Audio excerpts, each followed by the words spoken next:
Hello students, welcome to my channel. आप देख रहे हैं ग्रोथ माइंड कॉमर्स। मैं हूं एसके सिंह और आज हम सीखने वाले हैं अकाउंटिंग इक्वेशन के बारे में।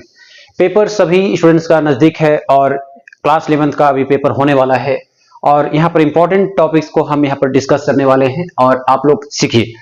यहाँ पर मैं डिस्कस करने वाला हूँ अकाउंटिंग इक्वेशन के बारे में और मैं कोशिश करूंगा हर एक चैप्टर से दो तीन क्वेश्चन जो है आपको मिलता रहे। ठीक है, आइए एक इंपॉर्टेंट क्वेश्चन को हम चर्चा करते हैं और इसके कॉन्सेप्ट को सीखेंगे। अकाउंटिंग इक्वेशन मैं क्वेश्चन डिस्कस कर रहा हूं टीएस अग्रवाल बुक से। ठीक है, पेज नंबर 5.20 न्यू एडिशन में आप देखिए क्वेश्चन नंबर 4। तो यहां पर हम चर्चा करने वाले हैं क्वेश्चन नंबर 4 से। मैं यहां पर क्वेश्चन नंबर 4 लिख देता हूं एक और फाइनली। ये क्वेश्चन नंबर 4 हो गए। Now you are seeing question number 4। देखिए क्वेश्चन क्या बोल रहा है। यहाँ पर जनरली हमें अकाउंटिंग इक्वेशन बनाना है। ठीक है, मैं क्वेश्चन रीड करता हूं, आप अपने बुक में देखिए। Prepare accounting equation from the following.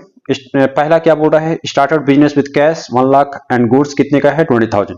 Sold goods worth ₹10,000 for cash और यहाँ पे कितने अमाउंट दिए गए हैं 12,000। Purchase furniture on credit for 30,000। ठीक है, अब देखिए अकाउंटिंग इक्वेशन बनाने हैं। अकाउंटिंग इक्वेशन के फॉर्मेट आपको पता होना चाहिए। सबसे पहले सॉल्यूशन नंबर लिखते हैं, फिर ट्रांजेक्शन्स लिखते हैं, फिर अगले कॉलम में क्या लिखते हैं, एसेट्स लिखते हैं। एसेट्स हमेशा लायबिलिटी के बराबर होते हैं। एसेट्स हमेशा लायबिलिटी के बराबर होते हैं। तो ये आपको दो कॉलम बना लेना है, लायबिलिटी प्लस कैपिटल और इधर से एसेट्स का। ट्रांजैक्शन का कॉलम थोड़ा सा आपको वाइड बनाना है, चौड़ा बनाना है, और एसेट्स और एक लायबिलिटी प्लस कैपिटल। तो एसेट्स वाले में जो भी आइटम्स एसेट्स को होंगे उसको आपको नीचे लिखते जाना है और ऐड करते जाना है। मैं दिखाते चलूंगा, देखिए अब कैसे हम इसको करेंगे ये आप सीखते चलो। और यहाँ पर लायबिलिटी प्लस कैपिटल, जिसमें कैपिटल वगैरह, क्रेडिटर्स या फिर आउटस्टैंडिंग वगैरह जो भी चीजें हैं ये लायबिलिटी प्लस कैपिटल में आ जाएंगे। अब देखिए इस क्वेश्चन को हम करते कैसे हैं, तो ये आप सीखेंगे। सबसे पहला यहाँ पर ट्रांजेक्शन क्या लिखा गया है, स्टार्टेड बिजनेस विद कैश। सबसे पहले सॉल्यूशन नंबर 1 में आप लिखेंगे स्टार्टेड बिजनेस विद कैश। अब स्टार्टेड बिजनेस विद कैश में क्या लिखा हुआ है कि देखिए कितना लिखा गया था इसमें 1 लाख। तो कैश के नीचे ही आप जस्ट नीचे लिख देंगे। हालांकि इस लाइन को आपको मिला के चलना है। तो कैश के नीचे हम लिख देंगे कितने का अमाउंट है, ये 1 लाख, ये 1 लाख का है। प्लस स्टॉक यानी गुड्स कितने का है 20,000। अब ये जो स्टार्टेड बिजनेस विद कैश, ये दोनों को मिला के कैश प्लस स्टॉक ये मिलके क्या बनते हैं, कैपिटल। तो 1,20,000 का आपका क्या बन गया, कैपिटल। तो यहां पे आप लिख देंगे 1,20,000। ठीक है, अब अगला जो है ट्रांजेक्शन जो है, स्टार्टिंग में आपको क्या करना है, दो ट्रांजेक्शन लिख लेना है, फिर जोड़कर न्यू इक्वेशन लिखते हैं। तो अगला जो लिखा गया है sold goods worth 10,000 for cash. Sold goods worth 10,000 for cash. तो 10,000 यहां पर क्या हो गया, यहां पर 10,000 रुपीज है ना, रुपीज 10,000 फॉर कैश।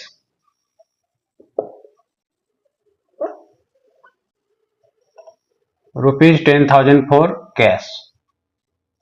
ठीक है, अब यहाँ पर सामान जो है क्या हुआ है, 10,000 का बिक गया। तो 10,000 का जब सामान चला गया है, 10,000 का यहाँ पर क्या हुआ, सामान चला गया, जिससे कि आपका क्या आया है 12,000 आया है, 12,000 ये आया।